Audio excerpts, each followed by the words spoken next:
Hello mga kagandang buhay, good afternoon. Ayan, marami tayong customer So sa mga latest vlog natin, abay, maraming nagpaabot ng mga mensahe at syempre may sasagutin na naman tayo.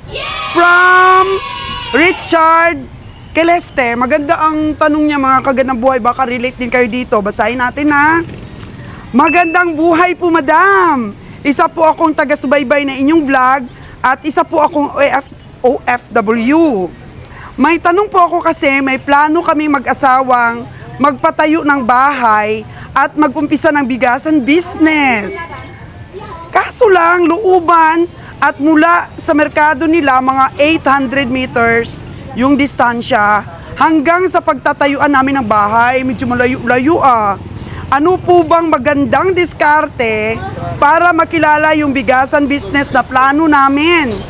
Sana po masagot niyo sa susunod na vlogs. At ito na yan mga kagandang buhay. Ano bang diskarte ang gagawin natin?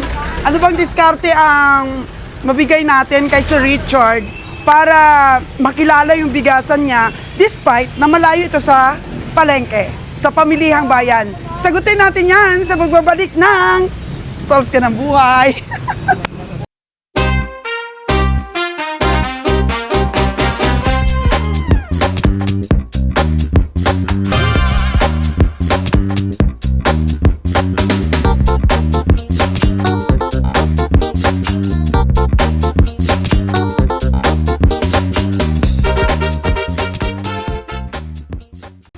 Busy pa mga kagandang buhay ang ating mga angels. So si Lot, busy pa. Tsaka si Kakao. Kasi ang oras natin ngayon, past 4 o'clock. At mostly, pag ganito mga oras, medyo pabugso-bugso po yung mga customer natin. Para lang sa... Oo, nakikilala na yung ating Japonica mga kagandang buhay, Yan. 1,300 para kay ate. Kasi nung una, pinopromote natin ang pinopromote. Kahit dun sa Boracay, kumakain ako. Aba, mga kagandang buhay, maraming umorder dun sa ano ko sa simple kong video na yon na kumakain ako. Tapos yung ulam ko, niluto ni John Bray na hipon, pasayan. Sabi nila, wala kaming pambili ng hipon, madam, ginamos. Pwede din naman sa ginamos yung sakura. Sabi nila, social daw ang ulam ko. Ako kahit na itlog, kahit anong ulam, swak po sa panlasa talaga ang sakura rice. Kaya medyo lumakas siya ngayon. Yan, ang sakura rice natin. Ilang refill na yan, mga kagandang buhay. Ilang refill na. Handa na ba kayo na sagutin ko ang katanungan ni Sir Richard? Pahawakan natin kay Lute yung microphone para maganda yung ating sagot doon. Kapag ka may may imungkahi ka, sabihin mo lang sa akin, ha? Yes. May mga imungkahi ka. Alam ko, 15 years ka na sa akin Kaya marami ka na rin karanasan. Ilang taon? Ilang taon ka sa akin? 10. 10? Entitled ka na talagang palayasin na may makukuha ka sa akin. 10 years. Layas na lang. Lalayas ka na. Ikaw, Kakao, ilang years ka na sa akin? Magte-10 na. Magte-10 na, naku. Dito kasi patakaran sa amin, pag may 10 years na, entitled na sa, sa separation pay. Meron na silang matatanggap. Pag lumaya sila, mga kagandang buhay. Ay, meron na naman. Isang sako na naman. Tapos may bibili kay Lot ng mantika. Diba, ang liit lang ng pwesto namin, pero nasa bukana siya ng palengke. Yun talaga yung pinaka-perfect, mga kagandang buhay. So, pagkabasa ko po kay Sir Richard na na comment, alam ko na kung anong sasabihin ko sa kanya. Alam ko na kung anong magandang masuggest ko. At syempre, hopefully, magustuhan ni Sir Richard itong sasabihin ko. Mga kagandang buhay, traffic dito, traffic. Sobrang ganda ko, traffic dito sa amin. Ay! Di ba? Traffic, mga kagandang buhay. Dito pa sa kabila. Traffic! Traffic! Ganito kasaya dito sa Katiklan. So, siyempre sagutin ko na yung katanungan ni Sir. Pinakita ko lang traffic. Ano bang diskarte ang maganda sa katanungan ni Sir Richard? 800 meters, ang layo po sa pamilihang bayan. Tapos looban pa. Imagine ko muna, mga kagandang buhay, bago ako magbigay ng payo kay Sir Richard. Medyo malayo nga. Highway ba yan, Sir Richard? Or malapit sa kalsada? So, kung highway siya, malapit sa kalsada, sige, ganito na lang. I-picture out ko na lang. So, 800 meters, tapos, halimbawa, highway siya, siguro maraming bahay doon. Kasi 800 meters eh. So, bigasan business. Isang OFW, may puhunan. Tapos magpatayo ng bahay, siyempre sa baba, ay ano yan, establishment. So, hindi ka lang, Sir Richard, mag-concentrate sa bigasan. Gayahin mo po ang aming store na iba't ibang paninda. Maglagay ka rin po ng grocery. Siyempre, ang grocery mo doon, hindi wholesale. Parang retail, anik-anik sa store mo. May itlog ka rin, kompleto. May frozen foods. Halimbawa, mga longganisa, hotdog, ganun. Kasi kung hindi ka talaga makilala, Sir Richard, kung hindi ka kagaya sa pwesto ko na dito sa palengke, ganito na lang po ang gawin ko. Sa bigasan kasi, kailangan mo budiga. Importante talaga yon. Kailangan mo talaga ang budiga dyan. Hindi ka makikilala kung konti lang po yung bibilhin mong bigas, at saka hindi ka po makakuha ng magandang presyo kung hindi rin po katamtaman yung mga kinukuha mong supply. Kagaya sa akin, ang supply ko nito, isang deliveran lang, medyo marami-rami rin naman. So, ang gawin mo, pagpagawa ka ng bahay, ang gawin mo is store bodega. Doon po ang gawin mo. Tapos doon sa store, siyempre, pag medyo malayo ka sa palengke, pwede kang magbenta doon ng mga essentials na mga beer, or pwede ka rin naman maging wholesaler din ng mga beer. Oo, pwede kang pumunta doon mismo sa distributor ng mga drinks, beer, o mucho, mga ganon, Red Horse. Mabili po yon. Tapos sa amin kasi di kami pwedeng magbenta ng sigarilyo. O di kami nagbebenta nun kasi nga love ko yung mga tao, against the law sa amin yan ng sigarilyo. Pero para sa akin, ayoko magbenta ng sigarilyo kasi nga cigarette smoking is dangerous to your health. Kaya nabasa ko lang doon sa kapitbahay ko sa kabila. Meron silang meron silang tarpaulin. So, pwede din ganon. Kung ano-ano po yung mga mabili doon, bigas, ang mga kapitbahay mo makakabili sa'yo, pero ito yung pinaka-the best na aking pong payo. 800 meters away sa pamilihan ng bayan, kumuha ka po ng isang pwesto na malapit sa tindahan, yung maliit lang. Kagaya sa amin, 17 square meters, may tinda ka po sa bahay nyo na 800 meters away sa market. Meron ka po dapat display center dito po sa mataong lugar. May display center ka po, kagaya sa amin, sa bahay ko, merong store, di ba? Pero meron kaming display center na ganito, mas makikilala ka. And then sabihin mo, sa display center, may 10 sako na kukuha ng bigas, papuntahin mo doon. Doon mo i-pick up, doon sa bahay, bodega mo. Tapos sa susunod, doon na lang rin ang mga nag-wholesale sa'yo. O yung mga malapit doon sa lugar mo, o yung mga way na ganyan na madadaanan o madali nilang daanan ang bahay mo, doon na lang rin sila kukuha. Mga kagandang buhay. Yun po ang perfect Sir Richard. So, darating ang araw na makikilala ang store mo, makapagdagdag ka kung ano yung mga hinahanap ng tao, ay pwede mo nang, usually kasi talaga, yung unang nagkiklik, yung kagaya sa ganito. Diba, pinakita ko yung traffic, pinakita kong bukana ito ng palengke, kahit maliit lang. Oo. Ano yan, siya, ayan, ito po yung mga ginagawa naming karton, mga kagandang buhay, kasi dito kasi sa Katiklan, gusto nila nakatray yung maitlog nila. So, kapag sinacharge namin sila ng tray, ayaw din naman nila. Kasi magmamahal daw yung itlog nila pagka nag-charge sila ng tray. Sino po ang kawawa? Kami po. Kami po ang kawawa dahil ang tray po na yan ay 3.50 namin binibili sa Batangas. Oo, minsan ano din kami, nakaka-discount kung marami talagang kukunin namin, nasa 280 ang isang 100. Ganyan. Pag marami ang binibili namin. So, diskarte lang po. Pakita mo lot yung binili ko per kilo. Bumili po ako ng per kilo ng mga carton. Yan. Tsaka gumawa po kami mula kaninang umaga. Gumawa kami ng mga ganito. Yan.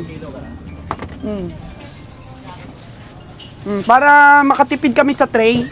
Kasi yung tubo namin sa itlog napupunta lang sa tray eh. Oh, no. Kaya diskarte. Hindi tayo nawawala ng diskarte talaga sa ating negosyo kung paano talaga tayo kikita. So, sa negosyo, paalala ko lang sa'yo, sa Richard, baka hindi mo pa napanood yung iba kong mga advices tungkol sa negosyo. Ganito lang yon sa pag-umpisa ng business, kailangan may main attraction ka. So, yung main attraction mo doon is yung bigasan mo. Siyempre, paggawa ka ng magandang rack mo, paggawa ka ng ganyan, no? Main attraction mo yan. So, pwede mong dagdagan yung mga paninda mo kung ano yung click sa tao. So, siguro magkiklik talaga grocery po, sir. So, kung wala namang mag-wholesale doon, kung gusto mo talaga ng wholesale, ang problema mo naman doon, paano ka makakita ng supplier? So, ang gagawin mo, 'di ba, may palengke tayo. Mag-abang ka ng mga tracking na nagdi-deliver. Halimbawa, nakita mo, "Uy, ano ito? Mantika." Oh, tapos kausapin mo yung nagdi-deliver ng mantika. Pwede bang humingi ng number ng ahente nyo? Oh, kasi minsan yung mga nagdi-deliver ay hindi sila yung mga nagpapa-order. Yung nagpapa-order yun yung mga ahente at saka yung iba naman yung mga delivery. So, hingi ka sa delivery sa tracking ng mga number. Bakit po, nakita mo, daming kape. Kopi ko. Oh, hingi ka rin ng number ng ahente nila. Oo. Kasi, mga kagandang buhay, hindi naman yan ura-urada ay makahingi ka ng mga numbers. Tinatanong ng mga manunod sa akin, bigyan mo naman kami ng numbers ng supplier nyo. Alam nyo mga kagandang buhay, kung hindi ka taga Boracay, Katiklan, Mainland, ay hindi mo rin mapakinabangan yung number na ibibigay ko sa iyo kasi in every place ay iba't ibang ahente po sa iba't ibang mga produkto. Kaya ang gawin mo, pumunta ka kung saan. Minsan nga ako mga kagandang buhay, nakasakay ako sa kotse namin. Hoy, may delivery oh. Tabi ka muna. Oh. May delivery na Uwishi. O, Uwishi lang, curls. Tabi ka muna. Tabi. Tapos pupunta na ako dun sa truck. Ganun. Yan. Oh, sir, good morning. Pwede po bang humingi ng number ng ahente nyo? Kasi gusto ko ring maging wholesaler. Ibibigay nila yan. Tapos sakay na naman ako ulit sa sa sakyan ko. Oh, may nakita na naman ako dong. Dati wala kaming supplier ng itlog. Oh, tanong.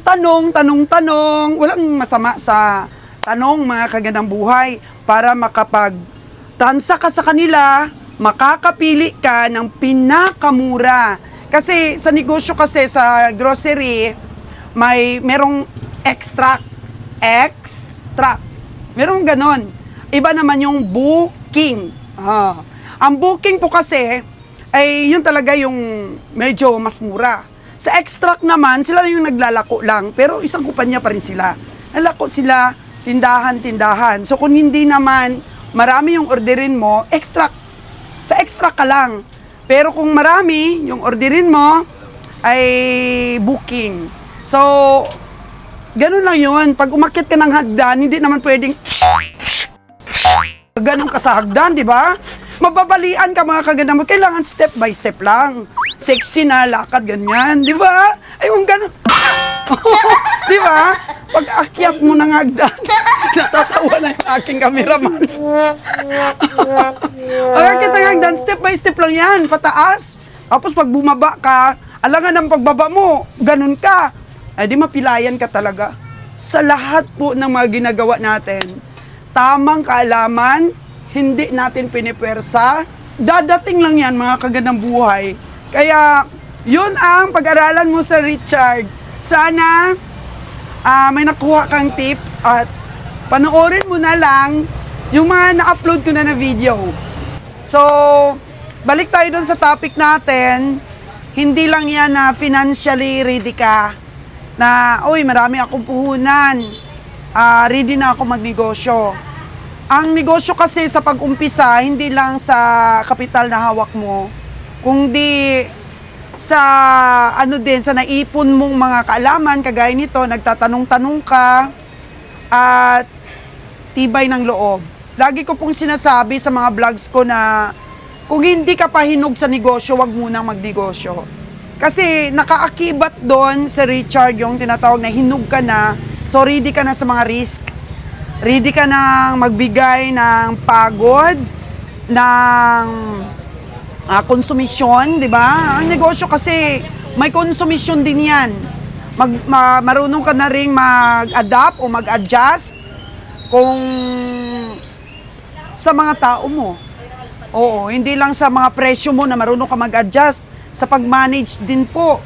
O napakaganda din po yun na aspeto sa negosyo, yung alam mo na kung paano pakisamahan yung mga tao mo, alam mo kung paano sila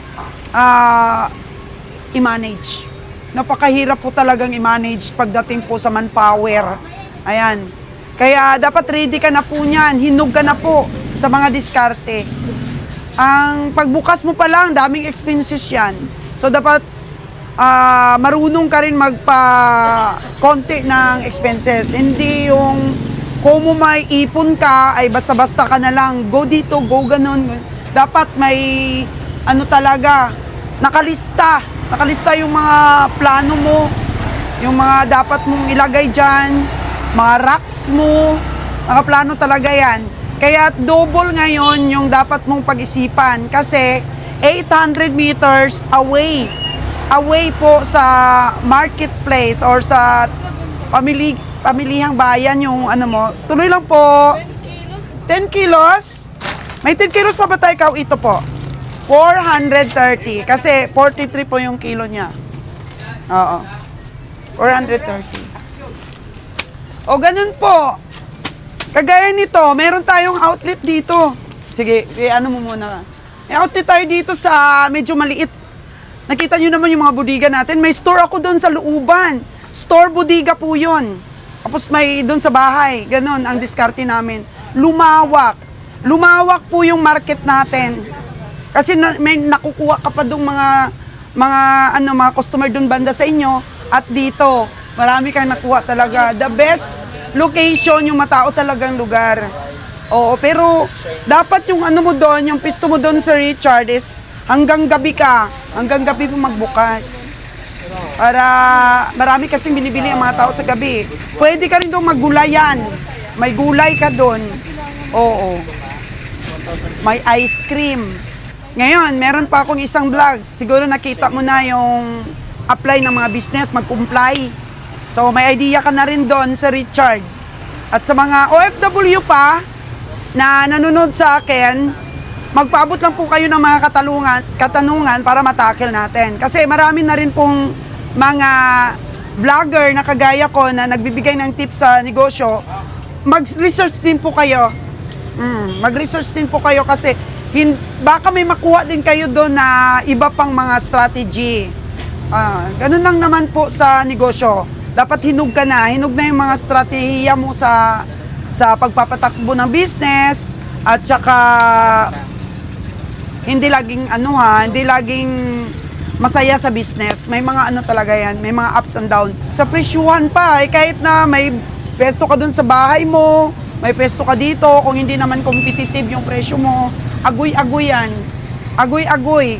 Kasi sa mga sa mga vlogs ko, consider ninyo rin yung mga supplier ninyo, ha?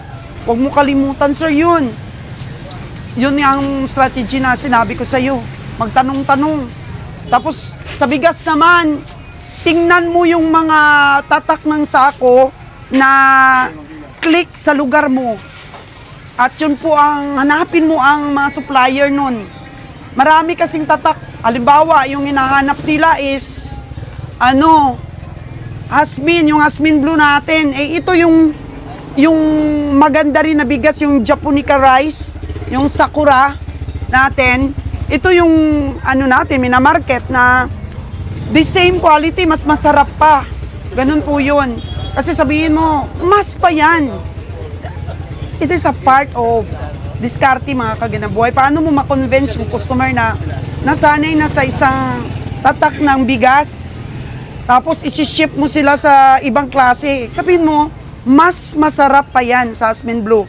Kung ikaw po yung bibili, maano ka, anawag dito, totoo ba talaga na mas masarap ito? Parang magkaroon ka ng interest. Ano lot? Ma-curious ka, sabi ng cameraman natin. Ma-curious ka, totoo ba ito na mas masarap pa? Ganun market strategy. So, bumili sila. Dalawang gantang lang muna. Tapos, isasaing nila ngayon. Confident ka naman po mga kaganabuhay na sabihin mo mas masarap pa kasi okay naman talaga ang eating quality. Kasi yung tao, doon sila sa nakasanayan nila. Wala nang mabilhan nun. Kaya naghanap po ako ng almost the same o mas masarap pa para yung mga suki natin, pag naganap sila dito sa pwesto natin, mas masarap pa nga. Masarap. Kagaya nito, mga kaganabuhay, kayo dito. Oh. Nakita nyo yung ito galat ko? Unique color, mga kaganabuhay. Kasi sa negosyo minsan nagkakamali tayo.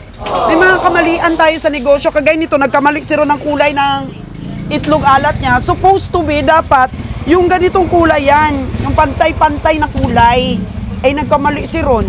Hindi dumikit yung kulay. Paano natin mabibenta? Siyempre, ganito lang yun mga kaganabuhay. Sa pagdadala. Sa pagdadala natin yan, sabihin natin, wala nung karatula, mga kaganabuhay Itlog, alat, bagong luto, unique color. Huwag natin sabihin pangit. Unique color. Ganyan talaga yan. Sinadya namin ng kulay. Kasi gusto namin, kakaiba yung kulay ng itlog alat namin. Pinapasikat namin yan, Dalmatian color. Ganun. Huwag natin i-down yung mga produkto natin dahil nagkamali tayo. Kasi ang totoo, mga kaganabuhay, masarap naman talaga siya. Kulay lang talaga nagkamali, pero ganun pa rin yung quality niya sa loob. So sabi ni Ron, benta na lang natin mama ng mas mura kasi ganito nga, wag. 15 peso pa rin po. Kasi hindi naman na-apektuhan yung kulay ang lasa, di ba mga kaganabuhay? Kaya, yayakapin po natin yung mga konting flows sa ating mga stocks. Kasi minsan, nag-expect tayo ng lahat ng ma-deliver ng ating mga supplier ay very good. Dito na tayo.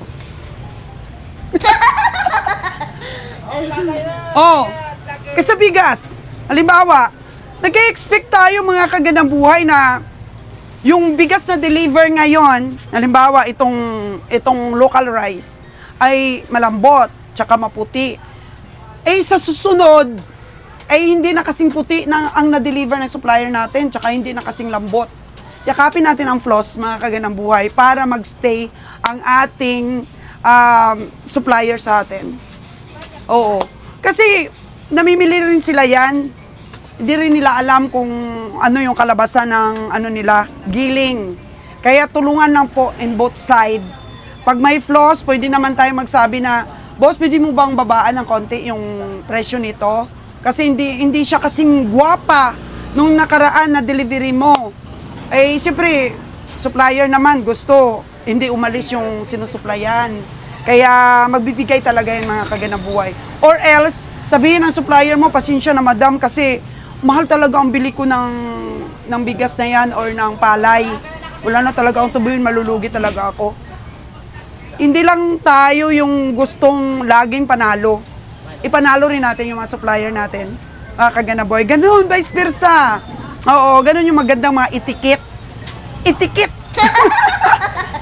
Ganun yung magandang mga pakikitungo sa ating mga supplier. Hindi puro likramo, mga kaganabuhay. Kasi kung nag-uumpisa ka pa lang sa negosyo, puro ka pa likramo.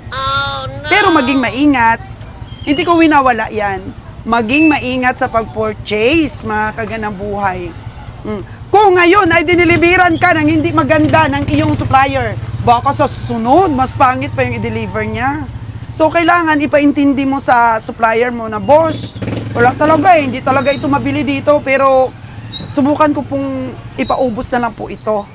Pero sa susunod, boss, ayaw ko na deliveran mo ako ng ganon kasi hindi talaga mabili.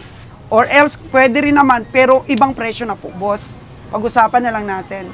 Ganun po yun mga kaganang buhay. Huwag ka rin, sobrang bait sa negosyo, hindi rin maganda yun. Kailangan may freedom of speech ka rin sa negosyo mo, sa mga supplier mo.